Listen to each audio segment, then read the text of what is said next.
Bueno, bienvenidos a todos, qué lindo que nos estén acompañando. Muchos amigos vinieron hoy, muchas caras conocidas, que hace tiempo que no veíamos. Realmente es un día muy especial porque es el tercer evento que hacemos en este sentido, de fertilidad en que estamos. Como sabrán algunos de ustedes, tenemos gracias a Dios una ley aprobada, que fue muy importante, que es para preservar fertilidad a través del Fondo Nacional de Recursos a pacientes que por enfermedades oncológicas y el tratamiento indicado para ello ven perjudicada su fertilidad. Entonces, la preservación es una técnica que es muy cuesta arriba en materia económica, sobre todo para la mujer. Entonces, bueno, realmente a través de esta ley logramos que el Fondo Nacional de Recursos pudiera amparar a estas personas en esa situación y hoy en día sea una realidad que de forma gratuita pueden preservar la fertilidad para luego de recuperados de su enfermedad puedan planificar una vida, una familia, y para nosotros eso es muy importante y es un logro que realmente quiero destacar de esta legislatura porque ha sido de los proyectos más importantes en materia de sensibilidad y en materia social que se han aprobado en el Parlamento.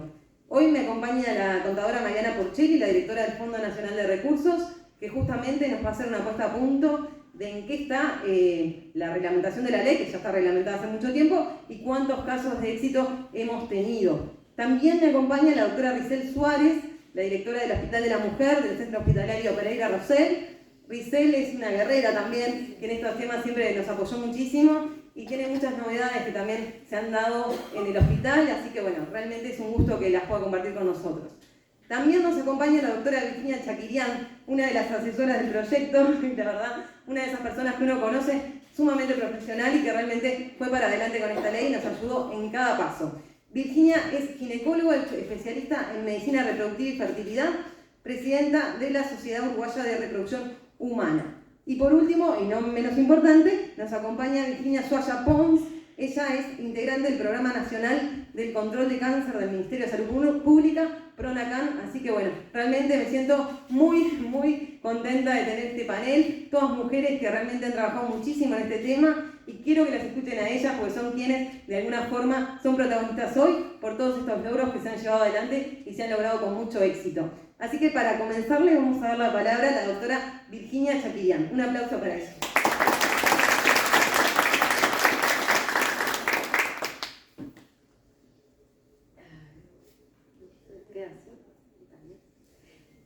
Buenas tardes.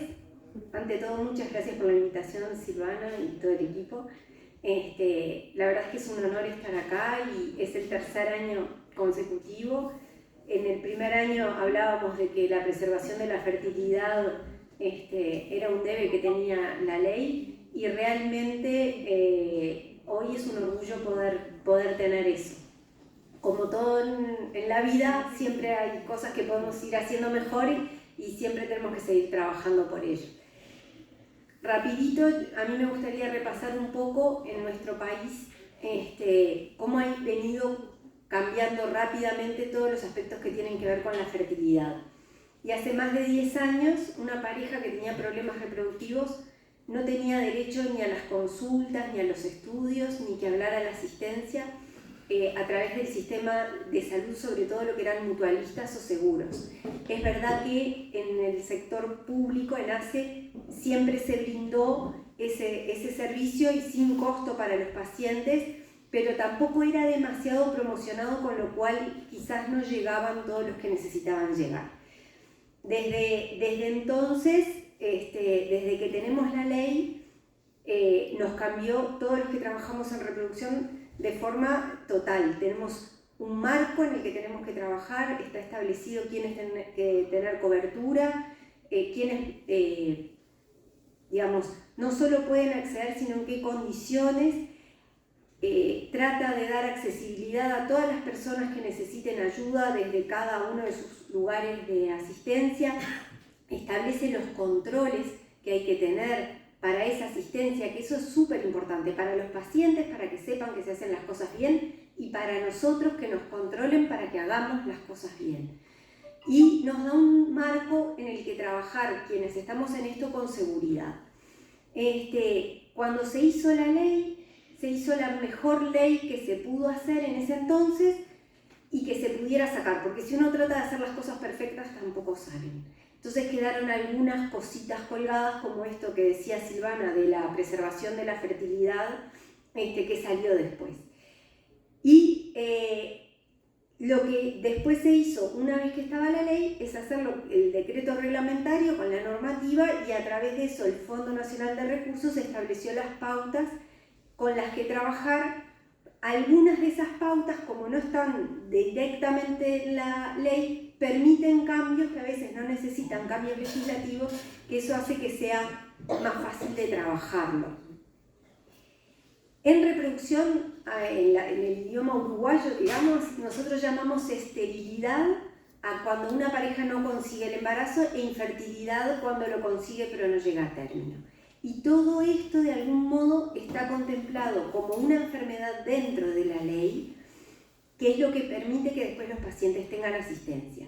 Y los estudios que se necesitan, que antes no formaban parte de lo que tenían que cubrirse, se incorporaron en las prestaciones de salud. Y eso es muy, muy importante, porque permite que la gente acceda a esas cosas que si las tuviera que pagar de su bolsillo serían imposibles.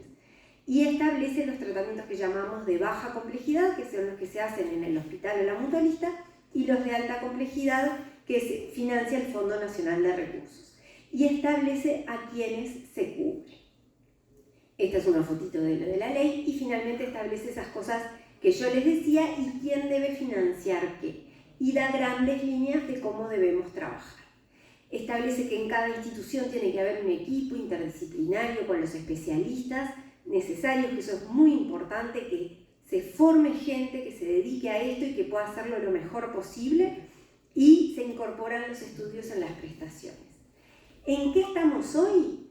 Se brindan las consultas, se brindan los estudios, los tratamientos de baja complejidad en ACE o en las mutualistas o seguros hasta los 40 años de la mujer.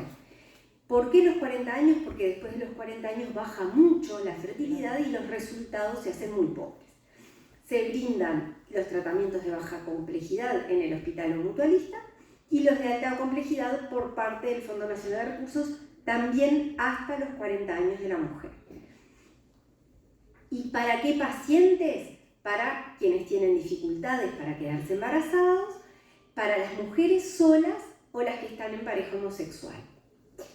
Y se hace hincapié en informar a las pacientes y en la prevención, que es súper importante, porque todo en medicina empieza con la prevención. Y cuando una paciente consulta, empieza con toda la valoración que está establecida en un manual que se hizo allá por 2014.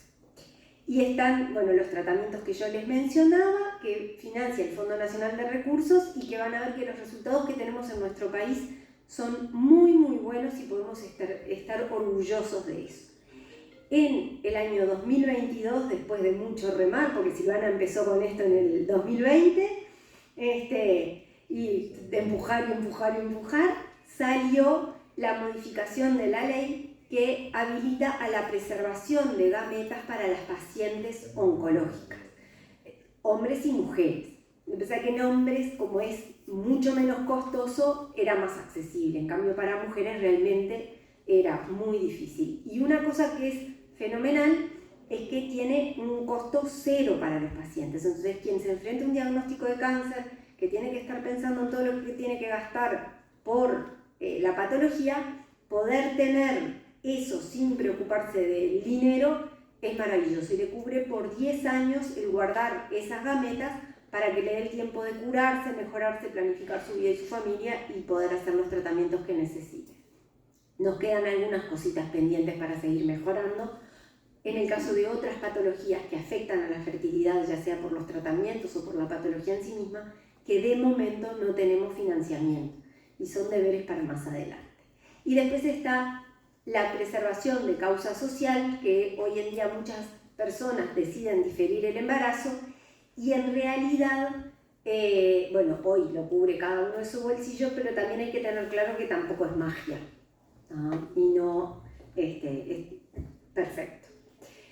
Tenemos una muy buena ley, se vino mejorando. Yo no lo mencioné, pero originalmente los copagos eran ascendentes y cuando una pareja no se embarazaba y tenía que volver a intentar le costaba más caro. Eso también se modificó en 2020 y también fue de muchísima ayuda. salió lo de la preservación de las gametas, nos quedan algunas cosas para seguir mejorando, por suerte. Entre esas cosas hay algunos estudios genéticos que hay que hacerle a los embriones y que las parejas que tienen esos problemas, el propio Fondo Nacional de Recursos para cubrirles el tratamiento les pide que se hagan, pero no están cubiertos y son costosos, y el fondo está trabajando en eso y esperamos que prontito salga, pero es muy importante incorporarlo y se está trabajando para ello. Los copagos, que cuando hacen tratamientos de alta complejidad de fecundación in vitro, hay franjas y el costo de esos copagos depende de los ingresos, pero cuando hay que intentar más de una vez se hace muy cuesta arriba, y nosotros nos gustaría con el tiempo que vaya bajando el costo, porque para mucha gente implica pedir préstamos, endeudarse, y se hace realmente cuesta arriba. Entonces, si bien es mucho mejor que antes, que había que pagar un dineral, todavía ahí tenemos paño para mejorar. Las pacientes, las parejas que están en el interior, todavía no tienen las mismas facilidades de acceso que los de la zona de Montevideo, Canelones y cerquita. Tenemos una deuda y tenemos que pensar entre todos cómo podemos hacer para que puedan tener la misma calidad de asistencia que los que están en estas latitudes, pero hacérselos más fácil, que puedan acceder, que puedan tener los tratamientos y eso incorporarlo a la vida que tienen en sus lugares. Los embriones, cuando hacen un tratamiento, se guardan por 2 años. Para algunas parejas también se hace difícil el prolongar el tiempo, y cuando una persona se embarazó, capaz que no enseguidita del tratamiento, sino que le llevó unos meses, después tiene el niño, amamanta, capaz que enseguidita no se quiere embarazar y le quedan embriones, o a veces se embarazan de nuevo y todavía siguen teniendo embriones. La verdad es que no es algo muy costoso el mantener los embriones congelados, pero es importante que quienes lo quieran hacer lo puedan hacer, y hay algunos que no lo pueden costear, entonces sería bueno incorporarlo a lo que brinda el Fondo Nacional de Recursos. Y finalmente nos parece que lo que es la ovodonación, que es tratamientos con óvulos donados que lo usan las mujeres que se han quedado sin óvulos, o la adopción de embriones, que hay muchas parejas que recurren a eso, quizás se podría extender el plazo de los 40 años para este tipo de tratamientos, porque el límite que está fijado en los 40 años es porque una fecundación in vitro después de los 40, cuando los óvulos tienen 40 años, tiene resultados muy pobres. Entonces, el Fondo Nacional de Recursos, que tiene que pagar muchas cosas, no solo la reproducción asistida, tiene que usar los recursos de manera que terminen en un buen resultado. Pero en el caso de la ovodonación y la adopción de embriones, los resultados son muy buenos, entonces quizás se podría evaluar estirar un poquito para ese lado. Creemos, esto se va haciendo muy largo, pero que hay que reforzar también la información a los pacientes, la información en la sociedad sobre lo que tenemos, sobre todo lo que la gente dispone, sobre cómo prevenir, y reforzar también la formación continua de los profesionales y tener una base de datos adecuada donde tengamos la información real de nuestros pacientes. ¿Cuánta gente tiene esterilidad en Uruguay? ¿Cuánta gente consulta? ¿Cuánta gente hace tratamientos? ¿Cuántos niños nacen? Porque hoy solo tenemos los datos del Fondo Nacional de Recursos, que son los campeones de los datos, pero hay un montón de otras cosas que son reproducción asistida que no pasan por el fondo y que necesitamos tenerlos para adoptar decisiones y políticas sanitarias adecuadas a nuestra realidad. No a lo que pasa en Estados Unidos, en España o en Brasil, a Uruguay. Y nada, agradecerles por ayudarnos. Nosotros desde la Sociedad Uruguaya de Reproducción Humana queremos trabajar con todos, los pacientes, las autoridades, la academia, el fondo, todos, para poder darles lo mejor a los pacientes, que puedan tener sus familias, y es intercambiando entre todos que podemos ir viendo las mejoras. Así que muchas gracias.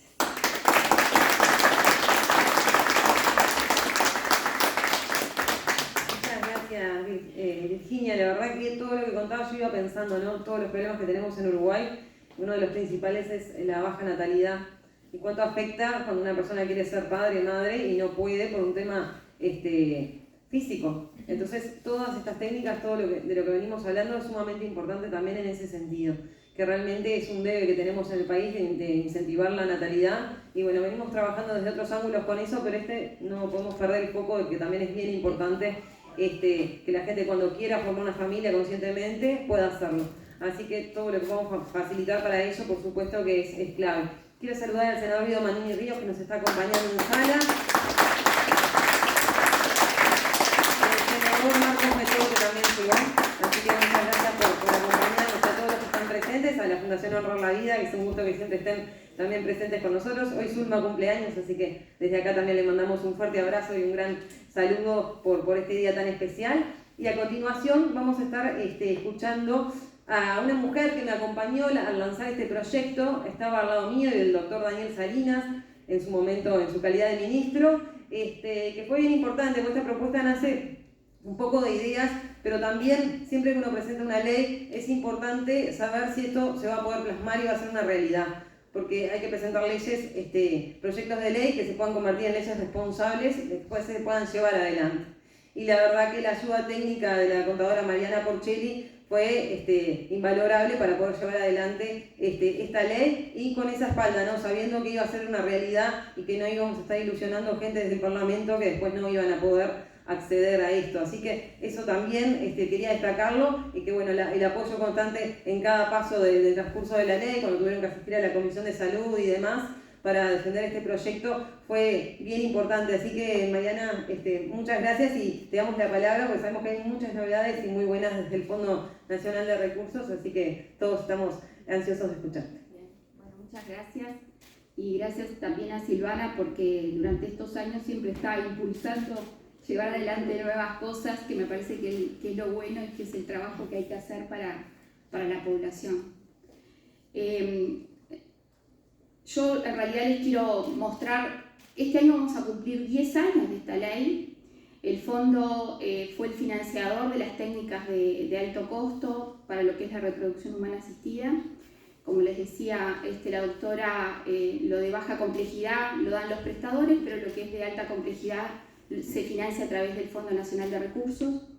Y no me voy a detener mucho en la parte técnica, que ya la doctora les explicó muy bien, pero sí hacer un raconto de las normativas que se fueron aprobando y de la cantidad de pacientes que se fueron tratando en estos años y de los resultados que esas técnicas tienen en la población uruguaya, y comparar también, contarles también un poco cómo estamos frente a otros países, que me parece que es importante porque muestra la competencia técnica que tiene nuestro país y nuestros recursos, así que creo que es algo también importante.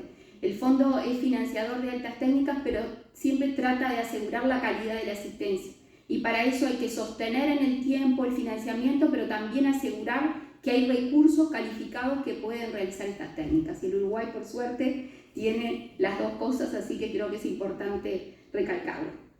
Entonces, bueno, una ley que surge en el 2013, promovida por el actual presidente de la República. Luego los decretos reglamentarios que hacen que el Fondo Nacional de Recursos pase a financiar esas técnicas. En el 2016 hay un decreto que fija el límite de edad superior en 40 años, porque inicialmente la ley preveía un poco más de edad para aquellos pacientes que estaban justo cerca de la edad. Entonces, bueno, se tomó un periodo donde se extendía un poco más la edad, pero como les decía la doctora, cuanto más joven se puedan hacer la técnica, mejores son los resultados, y eso es lo importante. Luego en el 2020 se achican las franjas de copagos para que cuando tengan que hacer distintos intentos no tengan que pagar más dinero por eso. Y en el 2022 se aprueba la ley de oncofertilidad, donde se financia la criopreservación de ovocitos y de espermatozoides en caso de pacientes que tengan que pasar por un tratamiento oncológico. Estos son los procedimientos de reproducción que financia hoy el fondo, desde la estimulación hasta el procedimiento, la donación de ovocitos o embriones, el tratamiento con útero subrogado, el tratamiento con semen donado o biopsia testicular, y ahora la criopreservación de ovocitos y espermatozoides en pacientes oncológicos. Durante estos años el fondo ha autorizado 5.000 tratamientos. A lo largo de estos años los picos más altos se tuvieron en el 2016 y 2017, y hoy en el 2022 tenemos aproximadamente 630 trámites de procedimientos de reproducción humana asistida de alta complejidad, sin contar los de oncofertilidad, que recién comenzaron y por eso tenemos un número menor. Los prestadores de salud que tienen un porcentaje mayor de pacientes son los privados en comparación con los públicos, 85 y 16. Eso es un tema que hay que seguir trabajando. Y interior Montevideo, acá no se ven los números, pero es 48% de los pacientes provienen del interior y 52% de los pacientes provienen de Montevideo. Y la edad media de los pacientes que hacen este tipo de tratamientos es de 36,3 años. 3.408 mujeres realizaron 4.904 ciclos, 1,44 ciclos por mujer, y se realizaron 5.561 transferencias embrionarias, lo que generó una tasa de parto por transferencia del 32%. El 32% de las mujeres que realizaron un procedimiento lograron un parto. Y este número es muy bueno en la región. Tenemos referencias de América del Sur, por ejemplo, donde es 24% el porcentaje de transferencias. Este es un valor del 2019. Después en Europa es un poquito más alto, pero estamos en un número muy bueno de tasa de parto por transferencia. El total de partos fueron cerca de 1.799 y un total de nacidos vivos de 2.099 en este periodo. De este total, un 16,8% fueron embarazos múltiples.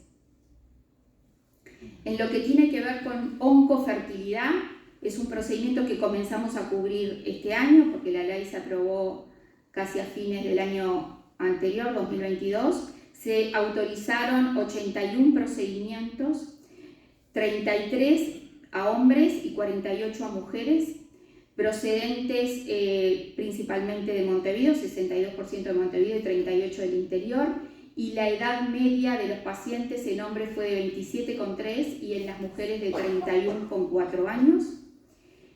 En las mujeres, el tratamiento oncológico que las llevó a solicitar la criopreservación, en las mujeres principalmente el 62% fue cáncer de mama, estaban cursando un cáncer de mama y por eso solicitaban la criopreservación. Luego tumores hemato-oncológicos en un 10%, tumores ginecológicos un 8%, un 21%, y otros tipos de cáncer o de tumor 8%. Y en los hombres principalmente fueron los tumores testiculares en un 41% y tumores hemato-oncológicos en un 45%.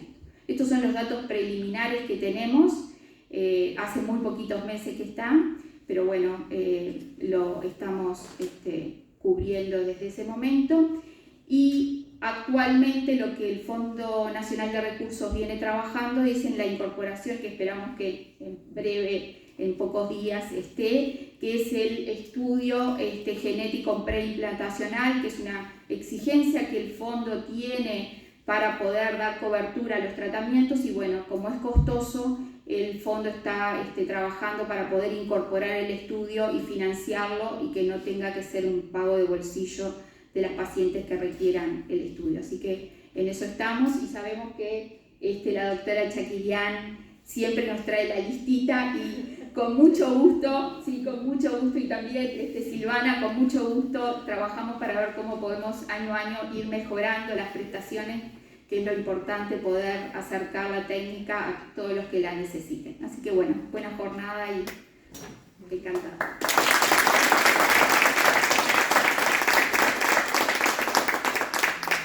Muchas gracias, Mariana. Vamos a pasar esto para acá.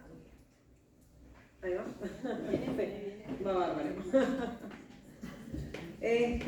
Bueno, la verdad que un anuncio que no puede pasar desapercibido, esto del estudio es algo que veníamos hablando hace mucho tiempo también. Y realmente es un gusto cada vez que realizamos anualmente este evento, esta puesta a punto. Siempre tenemos muy buenas novedades.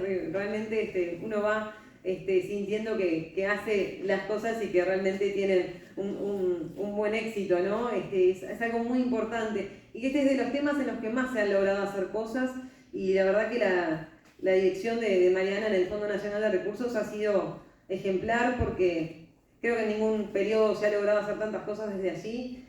ha sido impresionante en muchísimas áreas de la salud, así que realmente es un orgullo, ¿no? Digo, tener a Mariana al frente, sabiendo que nos quedamos tranquilos porque se hace día y noche todo lo posible para cada vez tener más tratamientos allí incorporados para aquellos quienes lo necesitan. Así que un orgullo, Mariana, y que hagas este anuncio acá.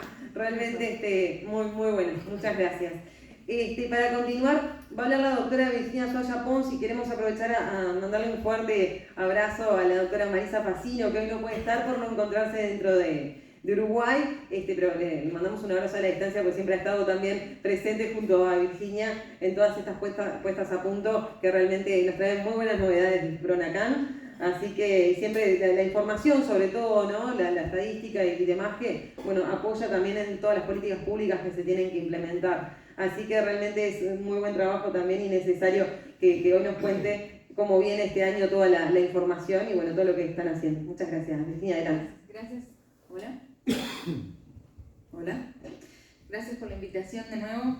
La verdad que para nosotros desde el programa estar acá es imponente porque uno piensa cáncer y uno piensa que va a estar en este tipo de eventos y qué importante no solo la prevención, el tratamiento, lo que hablamos siempre, pero sino esta parte de poder acompañar a los pacientes en algo tan importante para la calidad de vida. La idea es mostrar rapidito un poco de los datos de a quiénes afecta esto y ver un poco por qué es tan importante. Como ya sabemos, el cáncer es la segunda causa de muerte en Uruguay y aproximadamente 1 de cada 3 uruguayos va a desarrollar algún cáncer en su vida. Por eso tanta importancia lo que tiene este tratamiento para nosotros.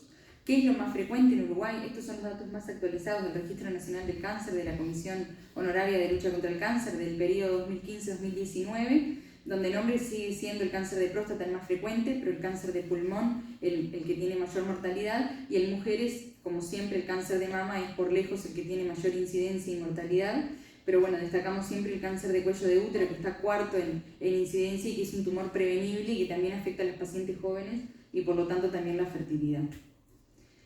Cuando vamos a mirar quiénes son los pacientes menores de 40 años, y bueno, vemos que del total de casos que hubo en el periodo, que fueron 14.241 cánceres que se diagnosticaron, el 6% fueron en personas menores de 40 años, el 4,8% en hombres y el 7,4% en mujeres. Y a ver, los números son 351 hombres que se diagnosticaron con cáncer menores de 40 años y 513 mujeres. Y esto es un poco, bueno, de los tumores más frecuentes, ¿cuántos se diagnostican en menores de 40 años? En cáncer de mama vieron que el número en sí no es tanto, es el 5,5%, pero al ser el tumor más frecuente en cantidad de pacientes sí es representativo. El cáncer de testículo, como mostraba ya Mariana, la gran mayoría de los tumores, más del 70%, se diagnostican en hombres menores de 40 años, y lo mismo pasa con algunos de los tumores hemato-oncológicos, como el linfoma de Hodgkin y las leucemias, donde también una gran cantidad de los pacientes son menores de 40 años. Después el cáncer de ovario es el 8% y el cáncer de cuello uterino casi el 30% de los diagnósticos se dan en mujeres menores de 40 años. ¿Y cuáles son los cambios? Porque esto es algo que antes no se hablaba y ahora sí, porque afortunadamente los avances tanto en la detección, en el tratamiento del cáncer hacen que ahora los pacientes sobrevivan más. Y al sobrevivir más empiezan a aparecer todas estas preocupaciones que hacen a la calidad de vida de los pacientes y que de repente hace muchos años no se tenía tanto en cuenta. Además, muchos de los tratamientos, tanto la quimio, la radioterapia como la cirugía, pueden llegar a afectar lo que es la capacidad reproductiva de los pacientes. Entonces se nos mezclan las dos cosas y de ahí surge un poco esta disciplina de la oncofertilidad, que es una disciplina multidisciplinaria, como queda claro acá, y que es tan importante. ¿Todos los tratamientos tienen el mismo riesgo? No, y eso es lo más importante. Es cada vez que nos enfrentamos a un paciente en edad reproductiva, valorar el riesgo. ¿Qué riesgo tiene este paciente de que su fertilidad se vea afectada por el tratamiento oncológico que vamos a hacer? Y esto depende de varias cosas. Hay cosas que son del paciente mismo, el sexo, la edad que tenga, como decía Virginia hoy, ya tiene antecedentes personales de otras enfermedades, ya ha hecho algún tratamiento para la fertilidad. Y por otro lado, de la enfermedad, ¿qué tipo de tumor tiene? ¿Qué estadio? ¿Ese tumor afecta directamente a algún órgano reproductor? ¿Y qué tratamiento vamos a hacer? ¿Qué dosis de quimioterapia? ¿Qué dosis de radioterapia? ¿Qué cirugía vamos a hacer? Y con eso evaluar el riesgo de cada paciente. En hombres, esto es simplemente para mostrar que como no todos los tratamientos tienen el mismo riesgo, ¿cuáles son aquellos donde más nosotros tenemos que estar atentos? En hombres, lo que es la radioterapia a nivel de la pelvis, obviamente tiene muchísimo riesgo, La quimioterapia, hay algunos que se llaman agentes alquilantes que también son de muy alto riesgo, o sea que los pacientes que se someten a esa quimio lo más probable es que tengan una alteración. Y en cuanto a las cirugías, obviamente lo que es la arqueectomía, que es cuando se hace la cirugía de los 2 testículos, cuando es bilateral, obviamente tiene un compromiso total de la fertilidad. Y hay una cirugía que se llama linfadenectomía retroperitoneal, que es cuando se sacan los ganglios del retroperitoneo y que se realiza frecuentemente a pacientes con cáncer de testículo, que también tiene una gran afectación.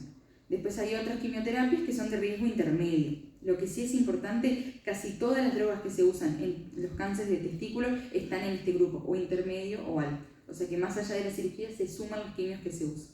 Por eso, como mostró Mariana, realmente los pacientes con cáncer de testículo, más allá de la edad, son los que más van a pedir porque son los que reciben los tratamientos que más tienen riesgo de afectar la fertilidad.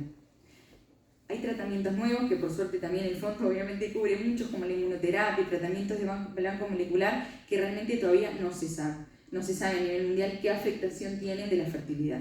No se cree que tanto como las quimioterapias, pero no hay todavía evidencia de eso, o sea que es algo en lo que aún se está trabajando. Y después para las mujeres tenemos aquellos tratamientos con muy alto riesgo, que es más de 80% de riesgo de que afecten la fertilidad, donde está el trasplante de células madre hematopoyéticas. ¿Se acuerdan que hablamos de las pacientes con tumores hemato-oncológicos, que también mencionó Mariana, tanto en hombres como en mujeres, era la segunda causa de pedir cobertura al fondo? Después lo que es la radioterapia, que incluya los ovarios, que obviamente para afectar los órganos reproductores también tiene un altísimo riesgo, y algunos tratamientos de quimioterapia, sobre todo que se utilizan en cáncer de mama, pero como ven, el mayor riesgo es cuando son en mujeres mayores de 40 años. Un poco por lo que mencionaban también, a más edad, más riesgo de que después la fertilidad no pueda recuperarse. Cuando el paciente es más joven, tiene más chances de recuperarse. Y de riesgo intermedio, que igual es un riesgo alto, entre 20 y un 30 o un 80% de riesgo de afectar la fertilidad, ven que hay un montón de tratamientos y que se utilizan mucho en cáncer de mama, en cáncer de colon y en linfoma. O sea que ahí es donde entran la mayor parte de las pacientes con tumores de mama, sobre todo, como mencionaba Mariana, que son los que más han pedido la cobertura en el fondo. Y después los de bajo riesgo, que lo mismo, mostramos que también depende de la edad. De repente son los mismos planes que son de alto riesgo, pero en pacientes más jóvenes. O sea que si bien afecta, la paciente tiene más años para intentar recuperar esa fertilidad y por eso el riesgo es menor. Y esto que es algo que siempre llama la atención es si es seguro embarazarse después de tener un cáncer de mama. Sobre todo, ¿por qué cáncer de mama puntualmente? Porque la gran mayoría de los tumores son lo que se llaman receptores hormonales positivos. O sea que las hormonas femeninas eran parte del estímulo, digamos, de que ese tumor creciera. Y de ahí siempre ese miedo de, bueno, esas pacientes pueden embarazarse con todos los cambios hormonales que provocan el embarazo, y sí, es seguro. La evidencia científica muestra que sí. Hay una revisión de 2021 que incluyó más de 100.000 pacientes a nivel mundial y que mostró que es seguro el embarazo después del cáncer de mama. Y otra cosa muy importante es que se está desarrollando en este momento un estudio que se llama Positive, que es el primer estudio prospectivo. O sea, por primera vez son pacientes que tuvieron cáncer y les vamos a seguir de acá en adelante a ver si logran embarazarse. Como es un estudio prospectivo, los resultados finales van a estar para el 2029, o sea que falta mucho. Pero se publicaron el año pasado los primeros resultados iniciales y mostró que no solo es seguro, pero que además la gran mayoría de las mujeres logró embarazarse, obviamente muchas veces con ayuda, pero que lo logró. O sea que por ahora sí vienen siendo muy alentadores esos resultados. Y por otro lado, lo otro que también daba mucho miedo es el paciente se enfrenta a un diagnóstico de cáncer, cuanto antes se haga la preservación de la fertilidad, lo mejor, o sea, antes de empezar el tratamiento, que ya desde el primer ciclo, por ejemplo, una quimio puede afectar, es lo mejor. Lo mismo, estas pacientes que tienen esa parte hormonal podían estimularse de forma segura, y sí, la evidencia muestra también que sí, que se puede hacer una estimulación ovárica de forma segura en pacientes con cáncer de mama, aún aquellas que tienen los receptores hormonales positivos. Y esto que es lo más importante, nos parece que es a qué pacientes nosotros tenemos que asesorarlos en lo que es la preservación de fertilidad. Y la respuesta es a todos. Todos los pacientes oncológicos que puedan recibir un tratamiento que les pueda afectar la fertilidad y que tienen obviamente deseo e interés en recibir el asesoramiento. Y esto es independientemente del estadio de la enfermedad, si tienen o no pareja o si tienen o no hijos. O sea que un paciente de edad reproductiva que se va a enfrentar a un tratamiento que lo puede alterar debe ser asesorado. Y esto el año pasado cuando vinimos mostramos una encuesta que hicieron unas médicas de Uruguay donde le preguntaban a los médicos qué tanto asesoraban y faltaba mucho camino, sobre todo entre los oncólogos que son muchas veces los que dan el diagnóstico, y es verdad que una vez en la vorágine de empezar un tratamiento rápido se olvida un poco de esta parte, pero que es tan importante después para los pacientes.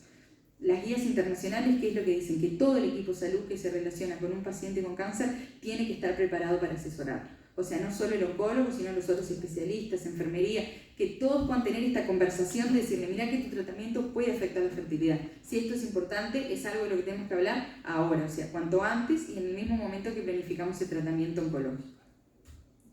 Y bueno, esto es un poco para terminar. ¿Qué dicen las guías internacionales? Esta es la guía de la Sociedad Europea, dice lo mismo, a todos los pacientes en edad reproductiva, siempre incluirlo en la discusión inicial del tratamiento.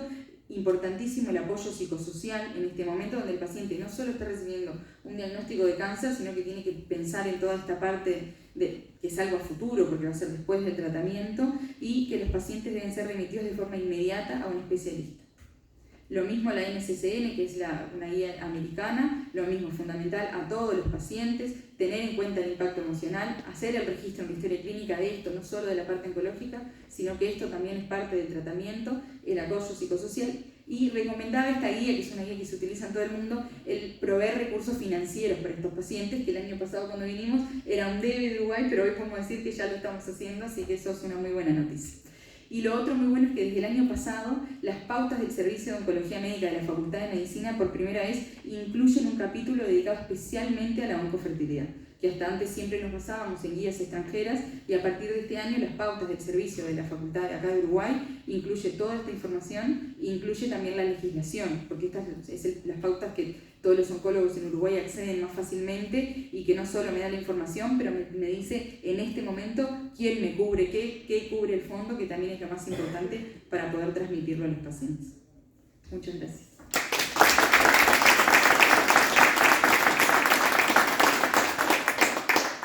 Muchas gracias, Virginia. Muy buena siempre la información para saber dónde estamos parados, ¿no? Y cuáles son las incidencias más importantes en nuestro país, lamentablemente, y bueno, tenemos que estar al tanto para la prevención, que es lo más importante. A continuación vamos a escuchar a la doctora Rizel Suárez, como decía hoy, la directora del Hospital de la Mujer, que se mueve mucho, ya hacen muchas cosas. Hacen mucho en ese hospital. Cada vez que la voy a visitar, realmente hablamos 2-3 minutos porque siempre está Anil, Rizel, y bueno, hoy nos trae novedades muy lindas, muy buenas, que tuvieron lugar allí y queremos todos conocerlas desde su testimonio. Así que muchas gracias, Rizel, por acompañarnos.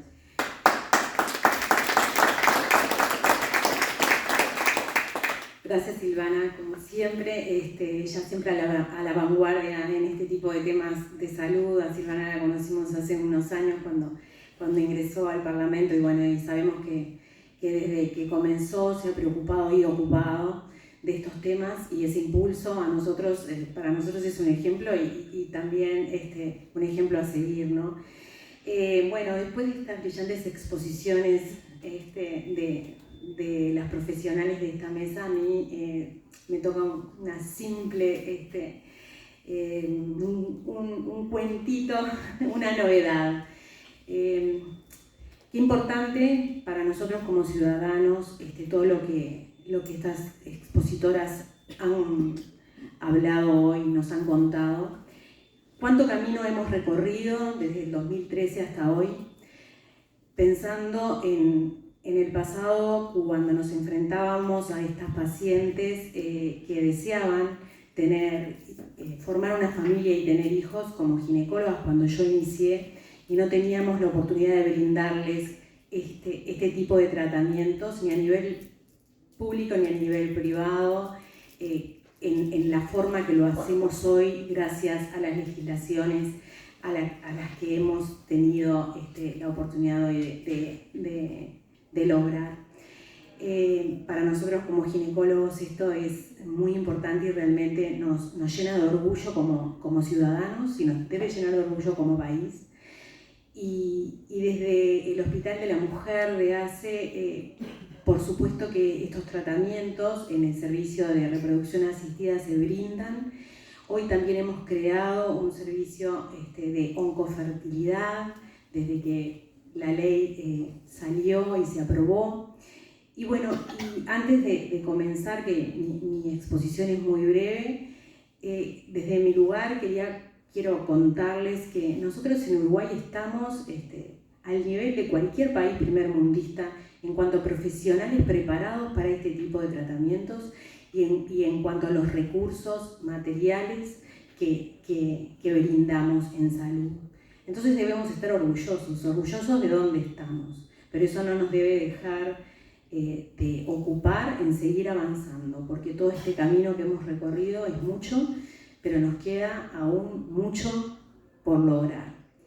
Y algo de esto es a lo que me quería referir en el día de hoy. En el Hospital de la Mujer, se me pasaron todas.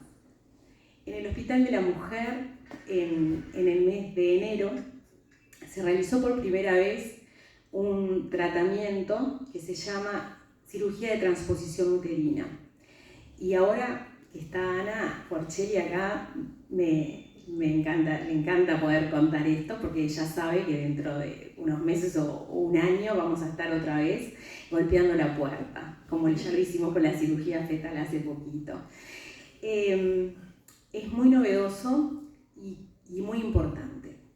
Ana decía que desde que se aprobó la ley teníamos un 20% de mujeres con tumores ginecológicos a nivel de pelvis, que muchos de ellos seguramente requieren tratamiento de radioterapia. Y Virginia acá nos contaba del porcentaje de cáncer de cuello uterino. Estos tratamientos, estos tumores, estos cánceres ginecológicos a nivel de la pelvis, en general requieren tratamientos de radioterapia. Esta radioterapia a nivel de la pelvis, ¿qué hace? Hace que los ovarios dejen de funcionar y estas mujeres tengan una esterilidad provocada por esa radioterapia, porque sus ovarios no van a producir más óvulos. Cuando estos tumores se diagnostican en pacientes jóvenes que todavía no han tenido la oportunidad de tener hijos o formar una familia, para nosotros es un gran desafío. En el mes de enero se nos presentó el caso de una mujer joven de 29 años que concurrió a nuestro hospital, en la cual se diagnosticó un tumor, un cáncer de vulva. Y este cáncer necesita un tratamiento de irradiación a nivel pelviano. Y como nosotros trabajamos con la Facultad de Medicina y en esfuerzo conjunto siempre con muchas instituciones privadas también, como son las fundaciones,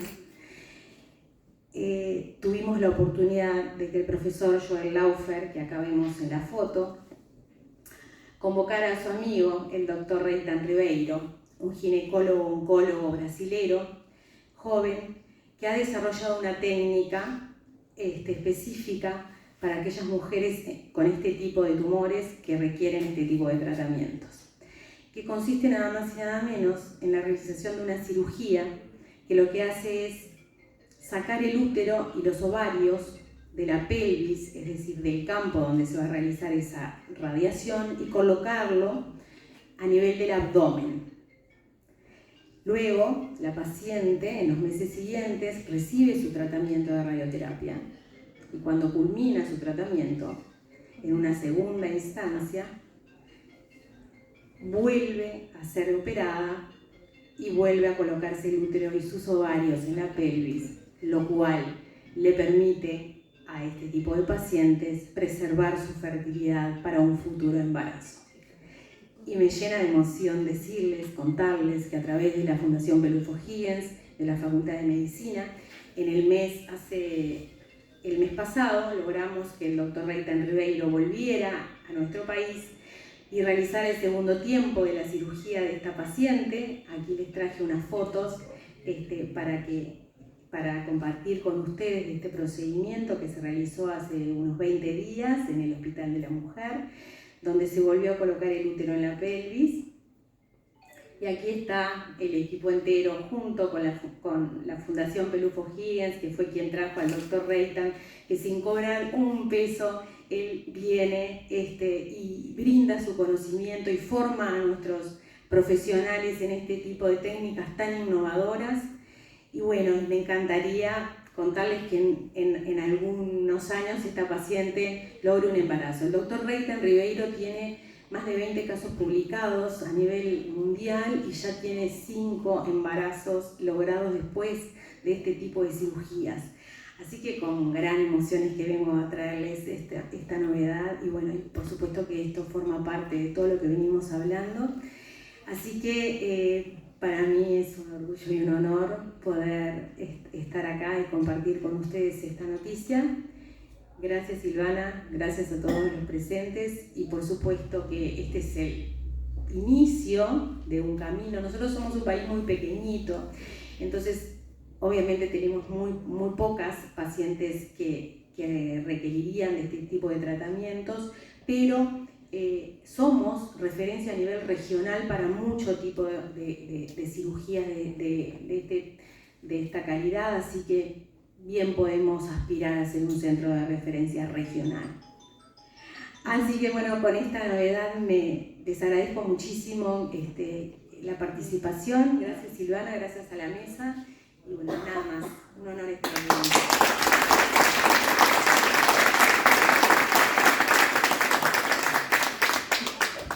Qué historia, Rosel. Mis felicitaciones por formar parte de todo eso que contaste, que bueno, es muy bueno para nuestro país, ¿no? Estar a la vanguardia. Y como vos bien decías, poder compararnos con países del primer mundo gracias a los recursos humanos que tenemos y la formación en salud, y realmente es un orgullo poder decir que Uruguay en eso sí está a la par. No queda mucho por decir, realmente le agradezco a todas las panelistas por toda la información que nos brindaron, que nos actualizaron y las buenas noticias que nos trajeron. Yo les querría prometer, pero no puedo prometer, lo que sí les puedo decir es que vamos a hacer todo lo posible para que de acá a un año, en este nuevo evento que hagamos, en este sentido, podamos tener muchas novedades nuevas y muchas buenas noticias en cuanto a todo lo que nos queda por trabajar, los deberes que tenemos, que bueno, que entre todos seguramente podamos ya sacar adelante y que sean una realidad. Así que nos vemos próximamente. Gracias a todos por el tiempo y gracias también porque sé que ustedes son agentes comunicadores de todo lo que acaban de escuchar y que bueno, de alguna forma pueden siempre estar informando a la gente que pueda estar pasando por algo similar de todas estas novedades que tenemos y que bueno, de alguna forma pueden encontrar la ayuda necesaria para lo que estén atravesando. Muchas gracias nuevamente, ha sido un gusto compartir con todos ustedes en la jornada de hoy.